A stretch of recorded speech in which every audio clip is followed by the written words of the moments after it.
BGS ಆಸ್ಪತ್ರೆಯಿಂದ discharge, ಪತ್ನಿ ಮನೆಯಲ್ಲಿ ರೆಸ್ಟ್. ಹೊಸಕೇರಹಳ್ಳಿ ಅಪಾರ್ಟ್ಮೆಂಟ್ನಲ್ಲಿ ದಾಸನ ವಾಸ. ಪತ್ನಿ ಮನೆಯಲ್ಲೇ ದರ್ಶನ್ಗೆ ಇನ್ನು ಮುಂದೆ ಫಿಸಿಯೋಥೆರಪಿಯನ್ನ ಮಾಡಲಾಗುತ್ತಂತೆ. ಸರ್ಜರಿಗೋಸ್ಕರ ಮಧ್ಯಂತರ ಬೇಲನ್ನ ಕೊಡಲಾಗಿತ್ತು. ರೆಗ್ಯುಲರ್ ಬೇಲ್ ಆದ್ಮೇಲೆ ಆ ಸರ್ಜರಿ ಅನ್ನುವಂಥ ಮಾತೇ ರೂಲ್ಡ್ ಔಟ್ ಆಗೋಗಿದೆ. ಯಾವ ಸರ್ಜರಿನೂ ಇಲ್ಲ, ಏನಿಲ್ಲ. ಈಗ ಸೀದಾ ಮನೆಯಲ್ಲಿದ್ದಾರೆ. ವಿಜಯಲಕ್ಷ್ಮಿ ಅವರ ನಿವಾಸದಲ್ಲಿದ್ದಾರೆ ದರ್ಶನ್. ಮನೆಯಲ್ಲೇ ಇನ್ನು ಮುಂದೆ ಫಿಸಿಯೋಥೆರಪಿ ಅಂತೆ.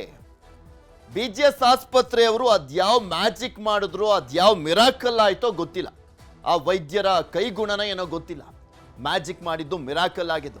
ಬಿಕಾಸ್ L5S1 ಸಮಸ್ಯೆ ನಾವು ನಿಮಗೆ ಈ ಹಿಂದೆನೂ ಕೂಡ ಕೆಲವರನ್ನ ಮಾತನಾಡಿಸಿದಾಗ, ಸರ್ಜನ್ಗಳನ್ನ ಮಾತನಾಡಿಸಿದಂಥ ಸಂದರ್ಭದಲ್ಲಿ ಅವರೆಲ್ಲರೂ ಕೂಡ ಹೇಳ್ತಾ ಇದ್ದಿದ್ದು ಸರ್ಜರಿ ಆಗಬೇಕಾಗತ್ತೆ ಅಂತ. ಇನ್ನು ಬಳ್ಳಾರಿ ವೈದ್ಯರು ಕೊಟ್ಟಂಥ ರಿಪೋರ್ಟು ಕೂಡ ಅದೇ, ಸರ್ಜರಿ ಆಗಬೇಕು ಅಂತ.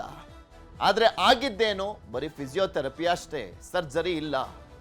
ಎಲ್ಲವೂ ಕೂಡ ಗುಣಮುಖ ಆದಂತೆ ಕಾಣಿಸ್ತಾ ಇದೆ. ಅದಕ್ಕೆ ಹೇಳಿದ್ದು ಬಿಜಿಎಸ್ ಆಸ್ಪತ್ರೆಯ, ಪ್ರತಿಷ್ಠಿತ ಆಸ್ಪತ್ರೆಯ ವೈದ್ಯರ ಕೈಗುಣ ಮತ್ತೆ ಮಿರಾಕಲ್ಲು, ಮ್ಯಾಜಿಕ್ ಎಲ್ಲ ಏನೇನಾಯ್ತೋ ಏನೋ ಅಂತ. ದರ್ಶನ್ ಬೇಲ್ಗೆ ಸುಪ್ರೀಂ ಕೋರ್ಟ್ನಲ್ಲಿ ಕೊಕ್ಕೆ ಹಾಕಲಾಗುತ್ತಾ ಅನ್ನುವಂಥ ಪ್ರಶ್ನೆ ಇದೆ. ಬೇಲ್ ರದ್ದನ್ನ ಮಾಡಿಸ್ಲಿಕ್ಕೆ ಚುರುಕಾಗಿದ್ದಾರೆ ಪೊಲೀಸರು ಅಂತ ಹೇಳಲಾಗ್ತಾ ಇರುವಂಥದ್ದು. ಆಗ್ತಾರ ಇಲ್ವ ನೋಡಬೇಕು. ಯಾಕೆಂದ್ರೆ ಮಧ್ಯಂತರ ಬೇಲ್ ವಿಚಾರಕ್ಕೆ ಸಂಬಂಧಪಟ್ಟಂತೆ ಕೊಟ್ಟಂತ ಸಂದರ್ಭದಲ್ಲೂ ಕೂಡ ಆಗ್ತಾರೆ ನಾಳೆ ಅಲ್ಲ ನಾಡಿದ್ದು ಅದು ಇದು ಅಂತ ಮಾಡ್ಕೊಂಬಂದು ಹಾಕ್ಲೇ ಇಲ್ಲ ಅವರು ಕೊನೆವರೆಗೂ. ರೆಗ್ಯುಲರ್ ಬೇಲೆ ಆಗೋಯ್ತು. ಸೊ ಹೀಗಾಗಿ ಈಗೇನಾದ್ರೂ ಕೊಕ್ಕೆ ಹಾಕುವಂತ ನಿಟ್ಟಿನಲ್ಲಿ ಪೊಲೀಸರು ಮುಂದಾಗ್ತಾರಾ? ಪೊಲೀಸ್ ಕಮಿಷನರ್ ಜೊತೆ ACP ಚಂದನ್ ಚರ್ಚೆಯನ್ನ ಮಾಡಿದ್ದಾರಂತೆ. ಕಾನೂನು ತಜ್ಞರ ಜೊತೆಯೂ ಕೂಡ ಚಂದನ್ ಸಮಾಲೋಚನೆಯನ್ನ ಮಾಡಿದ್ದಾರೆ ACP ಅವರೇ. ಈ ದರ್ಶನ್ ಏನು ರೇಣುಕಾಸ್ವಾಮಿ ಕೊಲೆ ಪ್ರಕರಣಕ್ಕೆ ಸಂಬಂಧಪಟ್ಟಂತೆ ದರ್ಶನ್ ಅವರನ್ನ ಸೇರಿದಂತೆ ಟೋಟಲಿ 17 ಜನರನ್ನ ಕೂಡ ಅರೆಸ್ಟ್ ಮಾಡುವಂತ ನಿಟ್ಟಿನಲ್ಲಿ ಆ ತನಿಖೆಯ ಪ್ರಮುಖ ಪಾತ್ರವನ್ನ ವಹಿಸಿದಂಥವರು ACP ಚಂದನ್ ಅವರು ಪೊಲೀಸ್ ಕಮಿಷನರ್ ಜೊತೆ ಚರ್ಚೆಯನ್ನ ಮಾಡಿದಾರಂತೆ. ಯಾವ ಅಂಶಗಳ ಮೇಲೆ ಬೇಲ್ ಕ್ಯಾನ್ಸಲ್ ಆಗುತ್ತೆ ಎಂಬ ಚರ್ಚೆಯನ್ನ ಮಾಡ್ತಾ ಇದ್ದಾರಂತೆ. ಇಂದು ಮತ್ತೊಮ್ಮೆ AG ಶಶಿಕರಣ್ ಶೆಟ್ಟಿ ಅವರ ಜೊತೆನೂ ಕೂಡ ಸಮಾಲೋಚನೆ ಮಾಡಲಾಗಿದೆ. ಗೃಹ ಇಲಾಖೆಗೆ ಈಗಾಗಲೇ ಪೊಲೀಸರಿಂದ ಮನವಿಯನ್ನ ಮಾಡಲಾಗಿದೆ. ಗೃಹ ಇಲಾಖೆ ಒಪ್ಪಿದಾಕ್ಷಣ ದರ್ಶನ್ ವಿರುದ್ಧ ಬೇಲ್ಗೆ ಅಂದ್ರೆ ಏನ್ ಬೇಲ್ ಕೊಡಲಾಗಿದೆ ಅದರ ವಿರುದ್ಧ ಅರ್ಜಿಯನ್ನ ಸಲ್ಲಿಸಲಾಗುತ್ತೆ. ಸುಪ್ರೀಂ ಕೋರ್ಟ್ ಮೆಟ್ಟಿಲೇರಲಿದ್ದಾರೆ ಅಂತ ಹೇಳಲಾಗ್ತಾ ಇದೆ. ಪೊಲೀಸರು ಇವರು ಹಾಕಿದ ಮೇಲೆನೆ ಗ್ಯಾರಂಟಿ, ಅಲ್ಲಿವರೆಗೂ ಏನ್ ಗ್ಯಾರಂಟಿ ಇಲ್ಲ. ಹಾಕಿದ ಮೇಲೆ ಹಾಕಿದಾರಪ್ಪ ಪೊಲೀಸರು ಅಂತ ಹೇಳ್ಬೋದು. ಕೊಲೆ ಪ್ರಕರಣಕ್ಕೆ ಸಂಬಂಧಪಟ್ಟ ಹಾಗೆ ಏನು ಈಗ ಜಾಮೀನು ದೊರೆತಿದೆ, ಅದಕ್ಕೆ ಸಂಬಂಧಪಟ್ಟ ಹಾಗೆ ಸುಪ್ರೀಂ ಕೋರ್ಟ್ನಲ್ಲಿ ಅಪೀಲ್ ಮಾಡಲಿಕ್ಕೆ ಪ್ರಯತ್ನಗಳನ್ನು ಮಾಡಲಾಗ್ತದೆ. ಅದ್ರ ಬಗ್ಗೆ ನಾವು ಪ್ರಸ್ತಾವನೆಯನ್ನು ಸರ್ಕಾರಕ್ಕೆ ಸಲ್ಲಿಸ್ತಾ ಇದ್ದೇವೆ.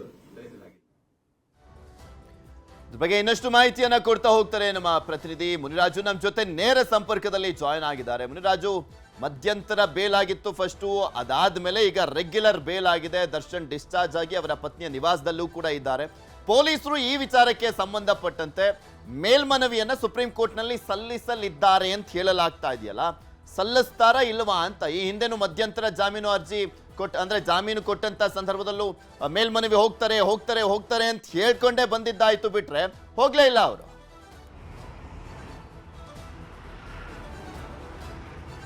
ಪೃಥ್ವಿ, ಈಗ ಏನು ದರ್ಶನ್ ಅವರಿಗೆ ಹೈಕೋರ್ಟಿಂದ ಒಂದು ಜಾಮೀನು ಸಿಕ್ಕಿದೆ. ಈ ಒಂದು ಜಾಮೀನನ್ನು ಪ್ರಶ್ನಿಸಿ ಒಂದು ಹೈಕೋರ್ಟ್ನಲ್ಲಿ ಮೇಲ್ಮನವಿಯನ್ನು ಸಲ್ಲಿಕೆ ಮಾಡೋದಕ್ಕೆ ಈಗ ಪೊಲೀಸರು ಕೂಡ ನಿರ್ಧಾರ ಮಾಡಿದ್ದಾರೆ.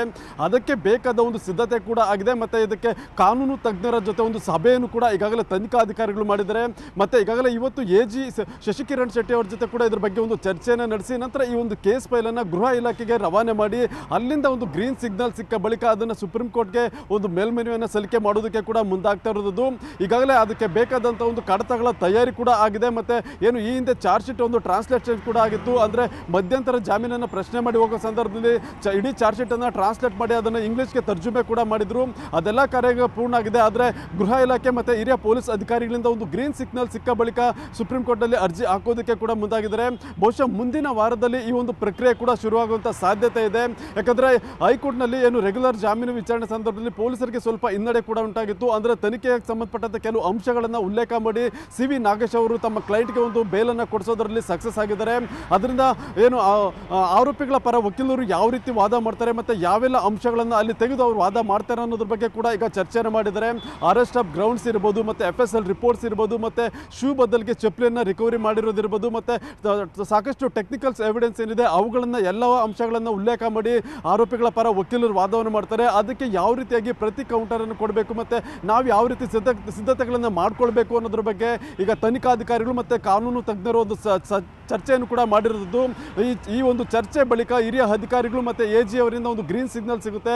ಆ ಬಳಿಕ ಇದನ್ನು ಒಂದು ಸುಪ್ರೀಂ ಕೋರ್ಟ್ನ ಮೊರೆ ಹೋಗೋದಕ್ಕೆ ಸಿದ್ಧತೆಯನ್ನು ಮಾಡಿಕೊಂಡಿದ್ದಾರೆ. ಪೃಥ್ವಿ, ರಾಜು, ಇಲ್ಲಿ ಕೇಸ್ ಮೆರಿಟ್ಸ್ ಮೇಲೆ ಮಾತ್ರ ಇವ್ರ ಮೇಲ್ಮನವಿಯನ್ನ ಸಲ್ಲಿಸ್ತಾರಾ ಅಥವಾ ಮಧ್ಯಂತರ ಜಾಮೀನನ್ನ ಪಡ್ಕೊಂಡಿದ್ದಂಥ ರೀಸನ್ ಏನು? ಸರ್ಜರಿ ಅನ್ನುವಂಥ ಕಾರಣಕ್ಕೋಸ್ಕರ. ಸೊ ಆ ಸರ್ಜರಿ ಕೂಡ ಈಗ ಆಗಿಲ್ಲ, ಡಿಸ್ಚಾರ್ಜ್ ಆಗಲಾಗಿದೆ, ಫಿಸಿಯೋಥೆರಪಿ ಮಾತ್ರ ಮಾಡಲಾಗಿದೆ ಅನ್ನುವಂಥದ್ದನ್ನ ನಾವು ನೋಡ್ತಾ ಇದ್ವಿ. ಆ ವಿಚಾರನೂ ಕೂಡ ಮೆನ್ಷನ್ ಆಗುವಂಥ ಸಾಧ್ಯತೆ ಇರುತ್ತಾ ಮೇಲ್ಮನವಿಲಿ? ಖಂಡಿತ ಅದು ಕೂಡ ಒಂದು ಪ್ರಸ್ತಾಪ ಆಗುವಂಥ ಸಾಧ್ಯತೆ ಇರುತ್ತೆ. ಯಾಕಂದರೆ ಮಧ್ಯಂತರ ಜಾಮೀನು ಪಡೆಯೋ ಸಂದರ್ಭದಲ್ಲಿ ದರ್ಶನ್ ಅವರು ಏನು ಬೆನ್ನು ನೋವಿನ ತೀವ್ರತರವಾದ ಬೆನ್ನು ನೋವಿದೆ, ಅದಕ್ಕೆ ಸರ್ಜರಿಯನ್ನು ಮಾಡಿಸಲೇಬೇಕು ಅಂತೇಳಿ ಕೂಡ ಅವರ ಪರ ವಕೀಲರು ಒಂದು ವಾದವನ್ನು ಮಾಡಿದ್ರು. ಆದರೆ ಅದಕ್ಕೋಸ್ಕರ 6 ವಾರಗಳ ಕಾಲ ಒಂದು ಮಧ್ಯಂತರ ಜಾಮೀನು ಕೂಡ ಹೈಕೋರ್ಟ್ ಮಂಜೂರು ಮಾಡಿತ್ತು. ಈಗ 6 ವಾರ ಕಳೆದಿದೆ ಮತ್ತು ಈಗ ನಟ ದರ್ಶನ್ ಆಸ್ಪತ್ರೆಯಿಂದ ಡಿಸ್ಚಾರ್ಜ್ ಆಗಿ ಬಂದಿದ್ದಾರೆ. ಆದರೆ ಸರ್ಜರಿ ಆಗಿರೋ ಬಗ್ಗೆ ಯಾವುದೇ ರೀತಿಯಿಂದ ಮಾಹಿತಿ ಕೂಡ ಇಲ್ಲ. ಯಾಕಂದರೆ ಕಳೆದ ಬಾರಿ ಹೈಕೋರ್ಟ್ ವಿಚಾರಣೆ ಸಂದರ್ಭದಲ್ಲಿ ದಿನಾಂಕ ನಿಗದಿಯಾಗಿದೆ, ಶೀಘ್ರದಲ್ಲೇ ಒಂದು ಸರ್ಜರಿಯನ್ನು ಕೂಡ ಮಾಡಲಾಗುವುದು ಅಂತೇಳಿ ಒಂದು ಮಾಹಿತಿಯನ್ನು ಕೊಟ್ಟಿದ್ರು. ಆದರೆ ಈವರೆಗೆ ಸರ್ಜರಿ ಆಗಿರೋ ಬಗ್ಗೆ ಒಂದು ಆಸ್ಪತ್ರೆಯಿಂದಾಗಲಿ ಅಥವಾ ದರ್ಶನ್ ಅವರ ಕಡೆಯಿಂದಾಗಲಿ ಯಾವುದೇ ರೀತಿಯ ಒಂದು ಮಾಹಿತಿ ಕೂಡ ಸಿಕ್ಕಿರಲಿಲ್ಲ. ಅದರಿಂದ ಪೊಲೀಸರು ಕೂಡ ಇದ್ರ ಬಗ್ಗೆ ಒಂದು ನಿಖರ ಮಾಹಿತಿಯನ್ನು ಪಡ್ಕೊಳ್ತಾರೆ. ಅಂದರೆ ವೈದ್ಯಕೀಯ ವರದಿಗಳನ್ನು ಸಂಗ್ರಹ ಮಾಡಿ ಆನಂತರ ಅದನ್ನು ಕೂಡ ಒಂದು ಏನು ಸುಪ್ರೀಂ ಕೋರ್ಟ್ನಲ್ಲಿ ಒಂದು ಮೇಲ್ಮೆನು ಸಲ್ಲಿಕೆ ಮಾಡ್ತಾರೆ. ಅಲ್ಲಿ ಕೂಡ ಅದನ್ನು ಪ್ರಸ್ತಾಪ ಮಾಡುವಂಥ ಸಾಧ್ಯತೆ ಇದೆ. ಈ ರೀತಿ ಅನಾರೋಗ್ಯ ಸಂಬಂಧಪಟ್ಟಂತೆ ಅವರು ತುರ್ತಾಗಿ ಒಂದು ಏನು ಮಧ್ಯಂತರ ಜಾಮೀನನ್ನು ಪಡ್ಕೊಂಡಿದ್ರು. ಆದರೆ ಅವ್ರು ಕೊಟ್ಟ ಕಾರಣಗಳ ಅನುಸಾರವಾಗಿ ಅವ್ರು ನಡೆದುಕೊಂಡಿಲ್ಲ ಅಂತೇಳಿ ಒಂದು ಅಂಶವನ್ನು ಕೂಡ ಪ್ರಸ್ತಾಪ ಮಾಡುವಂಥ ಸಾಧ್ಯತೆಗಳು ಕೂಡ ಇದೆ. ಪೃಥ್ವಿ, ಓಕೆ, ಧನ್ಯವಾದ ಮುನಿರಾಜು ನಿಮ್ಮೆಲ್ಲ ಮಾಹಿತಿಗಾಗಿ.